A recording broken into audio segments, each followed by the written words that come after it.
over at Cohost. Today we are welcoming Catherine Coggins of 6 Arrows. She is a certified birth doula and a certified childbirth educator and mom of 6. We had just started a collaboration with her and her company when we were asked to close our doors for a little bit.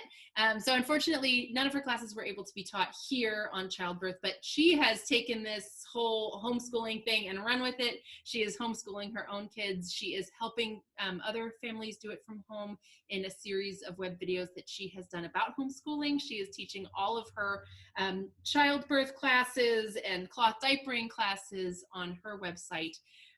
And is kind enough to do a quick tips with us today. So she's going to impart a little knowledge on those things too. She was also with us here doing a Mommy and Me ballet class for a while, which my daughter misses and I miss deeply too. So I'm hoping we can get back to that soon too. But Catherine, thank you so much. Of course, I'm happy to be here. So first and foremost, like Kat said, I am a mom of 6 and I just started my company in January for birth doula and childbirth education. And I got my certification through Pro Doula, and they're great. They're an amazing company. I've been homeschooling my kids for 7 years since the start of my daughter's education, and I have kids who are 5th grade and under. I teach 4 out of 6 of my kids are actual schooling age. So we have 5th grade, 1st grade, and kindergarten. My 2 oldest are in the same grade. My son skipped a couple grades, so it's exciting around here. So I'm going to first give you a little tip on homeschooling. I've got a virtual class on how to kind of do that effectively, especially if you're working from home right now as well, because I'm doing that as well. So one of the first things people always ask is help on reading. And so my little fun tip that I like to do with my kids when they first start to learn to read is I have a lot of kinesthetic learners, which is they like to use their hands and kind of go and find things. So I usually get a tub and I put little items in it. Ooh, I'm throwing them on the ground. But I've got a cow in a car and I dropped the dog, but and I have more than that, so I'll do like 10 items and throw them in a basket, and then I have cards that have the words on them, and I will put these in a stack, and I kind of like to tape out like a square on my floor, because if I don't, they kind of go everywhere. Yeah. So gotta contain everything. We use tape on our floors too, just for painter's tape is awesome. Yeah. The homeschooling mom's like dream material. So I tape a big square on the floor and I'll put the bucket of stuff in one corner and I'll put the words on the other corner and I'll have them match the items. And so a lot of times my kids were a little bit shy about reading out loud at first, and that kind of got them into telling me what words they were being able to see and recognize. So that's a good tip, and use it as you may. You can do harder work as well. So it seems like one of those things too that you can let the kids do for a little bit while you do something else, come in and check on them. It's not necessarily something where you're sitting with them, because I know that can be a challenge if the adult is working. Exactly. And if you have multiple grade levels as well, it works really well to like set the younger ones who are just starting to learn over and do that project while you're helping maybe the older ones or even the more younger ones get working on something else. So it's a good kind of independent hands-on activity. So first I'll talk to you about, I have a diaper here, and my cloth diapering class, I kind of go over all the different kinds of diapers you can get, and then as well as like what to do when you're washing them, drying them, and then how to know when they're kind of wearing out and when you kind of need to repurchase. So my favorite kind of diaper is their pocket diapers. So I've got one here and they've got a pocket, and it's got the lining on this one. This is like a cheaper brand. To me, there's a lot of brands and there's a lot of options. And it depends on how many kids you're planning on using them with. So there's a pocket here, and I've got, these are my favorite. They're from Thirsties. They're just like a rectangle, and they've got, I think it's 6 layers of, it's organic cotton. Oh, nice. And I like cotton because you can put it in any kind of water and it doesn't hold on to the minerals in harder water. So they're easier to clean and they don't hold on to that pee smell. I double up, I got 2, and then they stick inside the pocket, and I hold on to the end. I know some people are like, how do you do it? So I hold it like this, and I shove it through. Yeah. And then I hold it with the other end and pull it through. And there you have it. And it snaps. I like the snaps. The snaps are my favorite. Okay, yeah. And this one adjusts the size so it can get bigger. Oh, nice. Okay. Or smaller. And so kind of fun, and they come in all kinds of fun colors. So this is my favorite diaper. And then when you wash, it's pretty simple just to pull. The inserts are supposed to fall out on their own, but I've never had, I don't know if my washing machine is just not. You're supposed to throw the whole thing in, and then they're supposed to tumble out. They're supposed to just like fall out, but I've never had success with that. I don't know if anybody has. I feel like everything in my washer like automatically sticks itself inside. Like I find socks tucked into the corners of sheets. Like exactly. I think if I threw this in with socks, there would be like socks in my pocket. Yeah, I just like to pull this out at least like that when I throw it in, so I know it's going to come out and wash. And so that's one of the options that I like to share during my class. And so for anyone that's considering it but has never done it before, a wet diaper is obviously a little easier on the senses than a messy diaper. How would you go about cleaning a messy diaper? Just toilet rinse? How are we doing that? So I actually, the one thing I did invest in, aside from the diapers, is I did, after about halfway through my first kid that I was cloth diapering, I invested in the sprayer that you can hook up to the back of your toilet. It's super easy to install. It comes with directions. And it's kind of high powered. And then usually they advise that you get a bucket as well to kind of guard the back. I didn't. I just lift the lid and kind of tuck it down inside and spray. And it does kind of spray. You have to like wipe down and stuff after, but sure.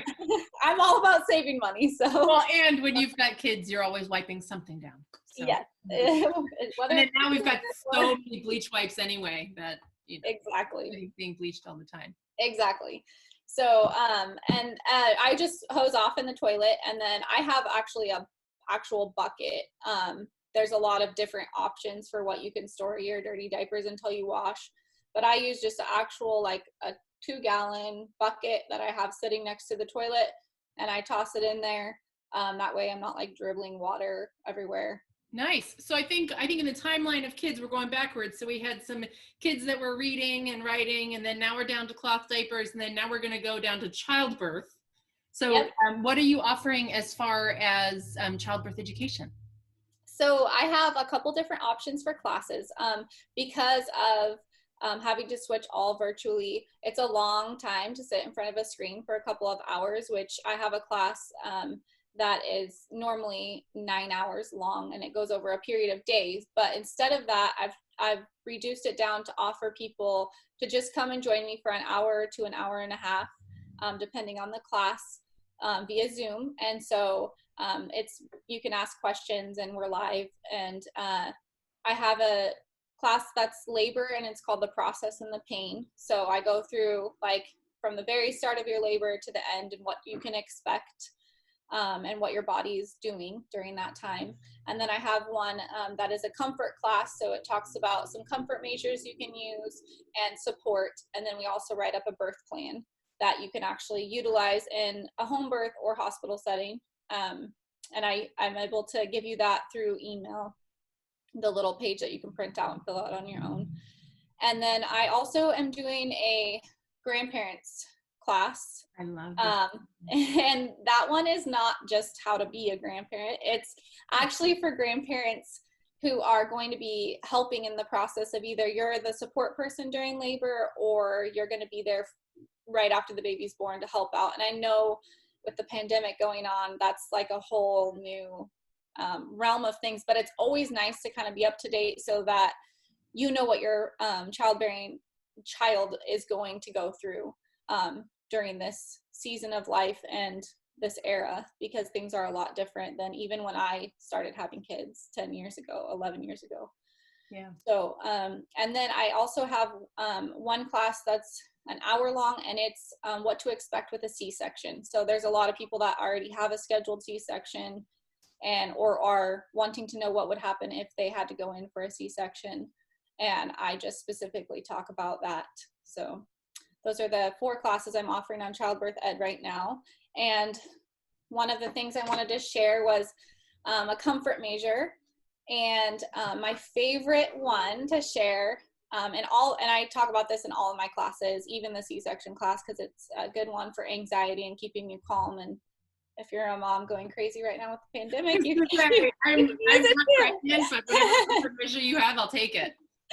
So I actually was told this by a labor and delivery nurse when I had my first child, and I used it with my births for all 6 of mine. And it is to make sure that in between your eyebrows, instead of crunching up, you're making sure that it's you're not like scrunching your face. So just to have either your partner, or even if you have to, you can close your eyes and lay, but you rub here to make sure that it's like you're not scrunching your face, because once you scrunch your face, that tells your body that you're in pain. Yep. And so it kind of sends all the pain triggers throughout the rest of your body.